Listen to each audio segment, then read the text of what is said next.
VO2 max is often associated with athletes and high-level physical performance, but it's also a crucial indicator in general health and fitness for the general population. A higher VO2 max is associated with a lower risk of chronic disease, such as heart disease, but it also lowers your risk of mortality.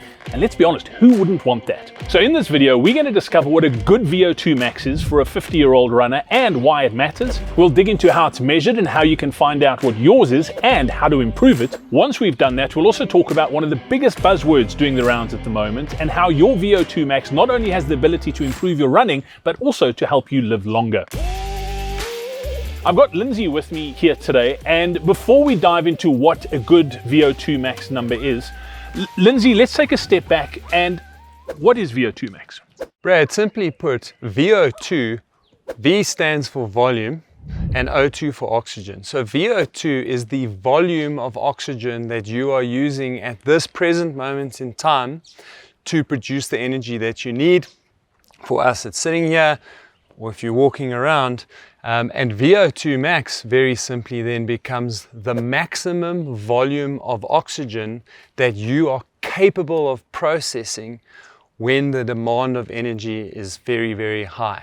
It is expressed in liters per minute, but often we express it in milliliters per kilogram of body mass per minute so that we can compare between two individuals of different size. But in a nutshell, it's when you are at peak demand, that is the maximum supply that your body can give in response to the demands of exercise.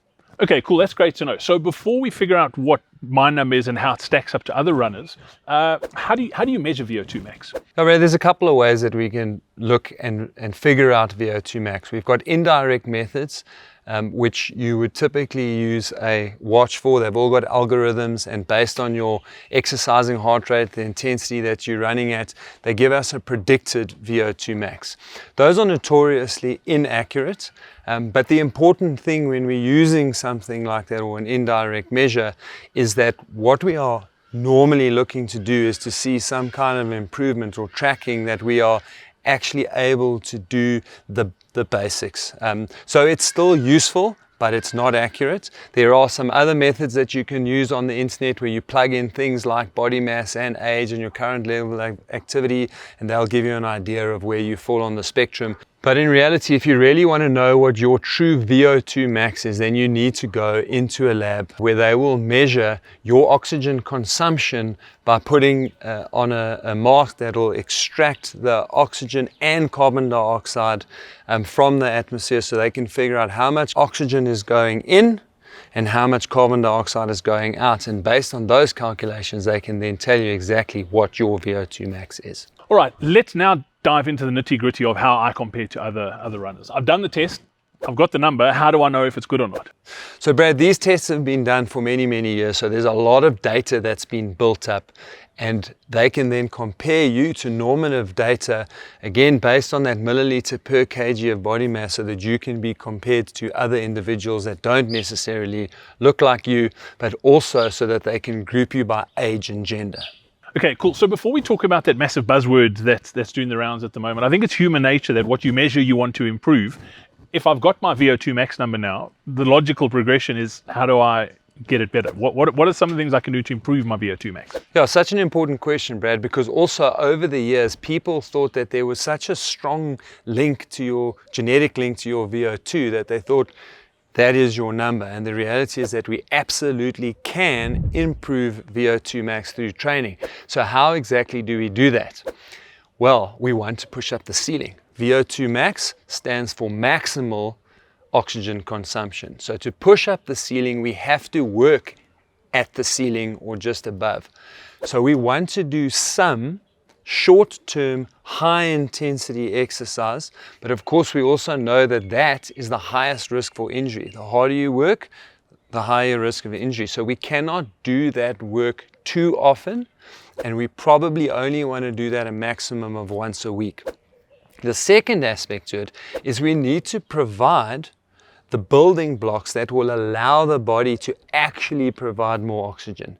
And that's why we have to combine doing low intensity exercise with doing that high intensity exercise. Because at its heart, the things that impact your body's ability to provide the oxygen are the efficiency that your heart is working at, the number of red blood cells that you've got available in the blood to actually bind and transport that oxygen, and then down at the working muscles, how can we use that oxygen? And that gets used in little organelles called the mitochondria that actually sit inside the muscle. And of course, to get the oxygen from the blood and into those muscles, we want to increase the capillary network so that we can get more blood into the muscles, more oxygen into the muscles. Now, all of those building blocks are laid when we are doing low intensity exercise, so-called zone 2 exercise. So we want to do large amounts of aerobic activity or zone 2 activity, low intensity exercise.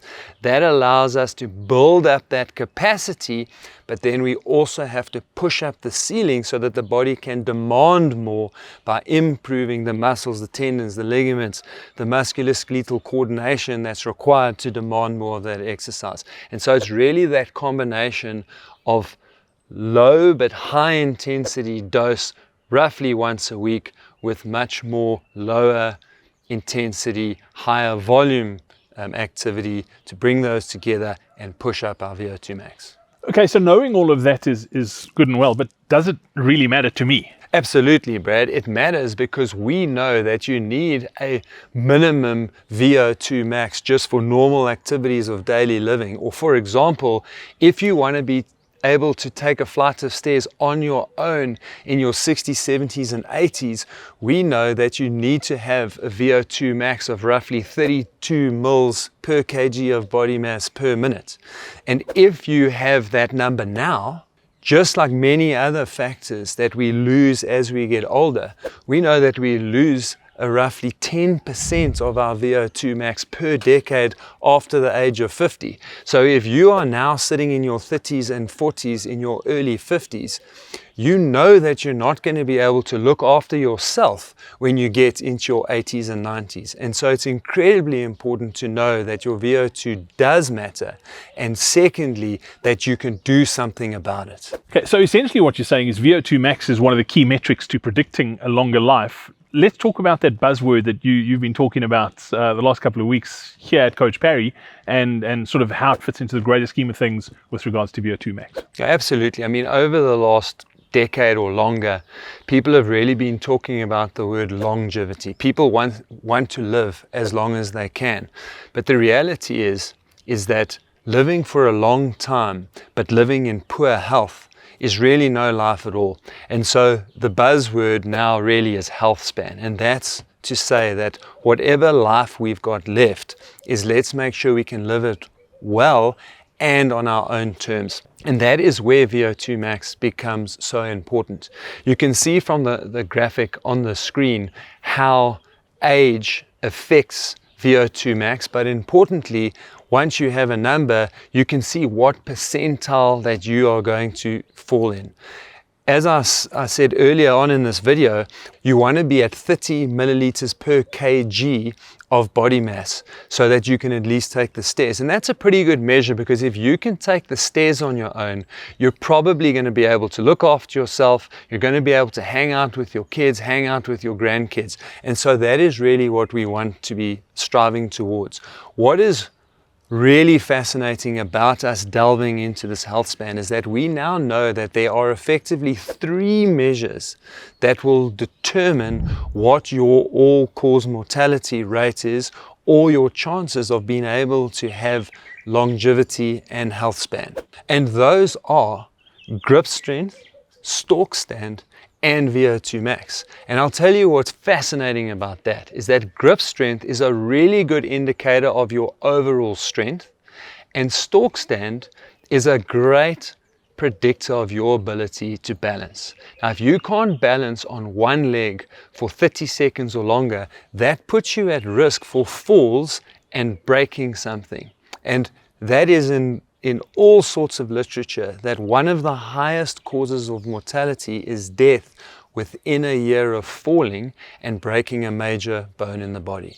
So really, to summarize that, and what it tells us is quite simply this, is that when we are younger, to maintain a healthy lifestyle, we need to be doing cardiovascular exercise. But as we get older, it's really important that we are strong enough and stable enough that we have the ability to balance so that we can exercise, maintain a good cardiovascular fitness so that we can maintain a healthy lifestyle, look after ourselves, and in this instance be able to run long and well into our 80s. So Lindsay, essentially what you're saying is the VO2 max is a great indicator to your health span as a 50-plus-year-old runner. The truth of the matter is there is one other metric that if you track it, it's almost like your body's early detection system, and truthfully, most runners don't track it. And if you watch the video that's on screen now and you track that in conjunction with your VO2 max number, it'll really supercharge your journey to a long and healthy running life.